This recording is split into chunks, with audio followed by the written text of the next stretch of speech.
안녕하십니까. 네, 오늘은 산상설교 성경 공부 세 번째 시간이고요. 오늘은 마태복음 5장 4절에 대해서 오늘 공부를 해보도록 하겠습니다.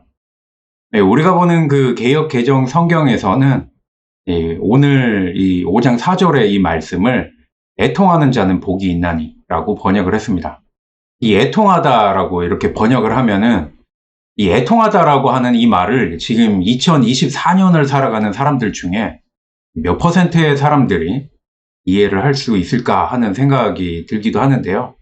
뭐 옛날 분들이야 충분히 무슨 뜻인지 알 수 있겠지만 소위 요즘에 그 MZ 세대라고 하는 세대들은 거의 애통이라고 하는 이 말을 이해를 하지 못할 것 같다. 뭐 이런 생각이 듭니다. 애통이라고 번역한 이 헬라어 단어 이 펜데오라고 하는 이 단어를 좀 살펴보면은요, 슬퍼하다, 뭐 한탄하다, 뭐 이런 사전적인 의미를 가지고 있습니다.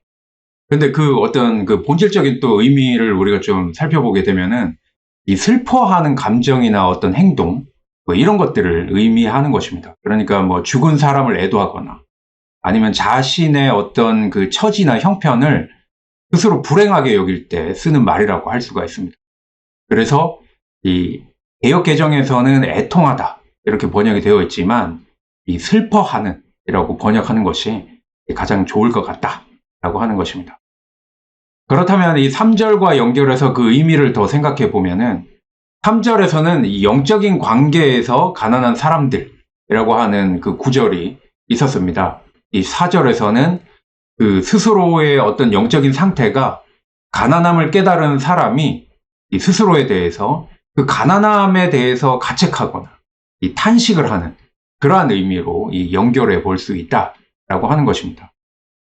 이 로마서 7장 24절의 말씀에 보면은 사도 바울은 이 스스로의 어떤 그 가책이나 탄식, 이 슬퍼하는 어떤 그런 표현을 하고 있는데요. 우리가 너무나도 잘 아는 오 나는 비참한, 개역 개정에서는 공고한 뭐 이렇게 번역이 되어 있지만 비참한 사람입니다 라고 스스로에 대해서 스스로의 처지를 탄식하는 그런 사도 바울의 이 표현이 나오고 있는 것을 보게 되는데요. 바로 이것과 같은 의미라고 할 수가 있겠죠. 자기 자신을 이 탄식하는 그러한 이 말씀이다 라고 하는 것입니다.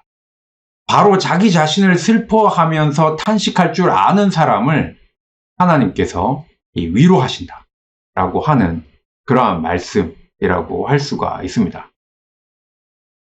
그래서 이제 4절 그 후반부에 보면은 뭐 위로받게 될 것이기 때문이다.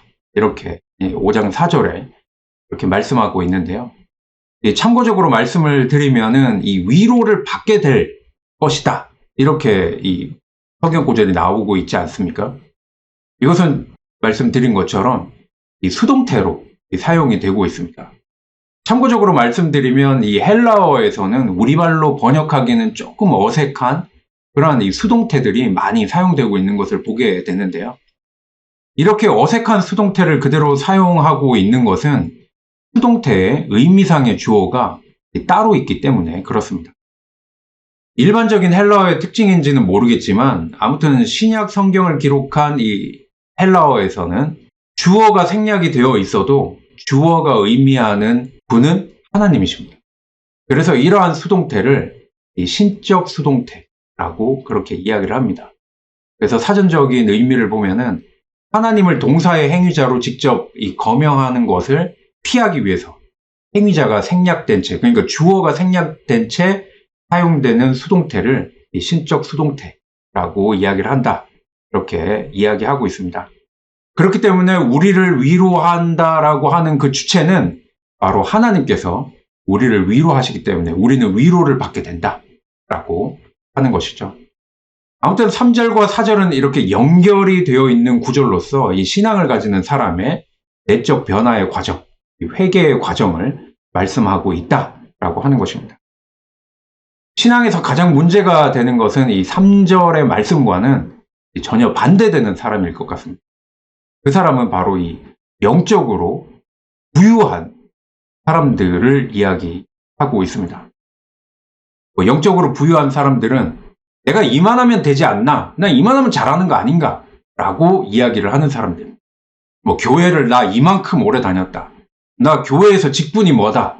뭐 우리 가문은 교회에 뭐 몇 대째 신앙을 이어오고 있다. 뭐 이런 것들을 이야기하는 것이죠. 또한 사회적으로도 마찬가지죠. 뭐 사회적으로도 뭐 내가 이만큼 물질이 있다. 내가 이만큼 높은 명예가 있다. 뭐 이런 것들을 통해서 내가 이만하면 잘 사는 것 아닌가? 라고 이 만족하는 사람들. 이러한 사람들을 영적으로 부유한 사람들이다라고 이야기할 수 있을 것 같습니다. 이 영적으로 부유한 사람이라고 하면 성경에서는 아주 대표적으로 사도 바울을 말할 수 있을 것 같습니다. 그러니까 사도 바울로 변하기 전에 이 사울이었을 때의 그 모습, 그것을 이야기하는 것이죠. 그는 여기 화면에도 나와 있지만 이 세상적으로 보면은 태어나면서부터 로마 시민권자입니다. 이 사도행전에 보면은 태어나면서 로마 시민권자인 사람이 있고 또 돈을 주고 그 로마 시민권을 산 사람이 있습니다. 근데 그 중간에 돈을 주고 로마 시민권을 산 사람과 태어나면서부터 로마 시민권자를 받은 사람과의 이 갭이 좀 있는 것 같더라고요. 뭐 예전에도 말씀드렸지만 로마 시민권자라고 하는 것은 이 오늘날 미국 시민권자와 비슷하게 생각을 하시면 되는데 지금의 미국 시민권자보다도 더 어떤 많은 권력을 행사할 수 있는 것이 로마 시민권자였다라고 할 수가 있습니다. 그리고 어떤 뭐 유대인이라고 하는 어떤 민족적인 성격으로 본다든지 아니면은 종교적인 측면으로 봐도 아주 중심에 있는 그러한 사람이 바로 이 바울로 변하기 이전의 사울이었다라고 말할 수가 있습니다. 왜냐하면 그는 학력적으로도 가말리엘이라고 하는 유대인 중에서 아주 대단한 스승의 학생이었습니다. 그러니까 굉장히 좋은 학력을 가졌다라고 이야기하는 것이죠. 그리고 바리새인이라고 이야기를 하는데 이 바리새인 중에서도 바리새인이다 이렇게 이야기를 하는 거죠.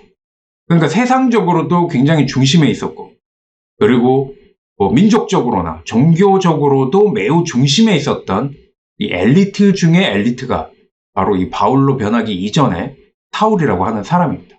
그런데 이런 자칭 그리고 타칭 완벽한 사람으로서의 이 사울, 이 바울로 변하기 전에 이 사울은 결국 뭘 했습니까?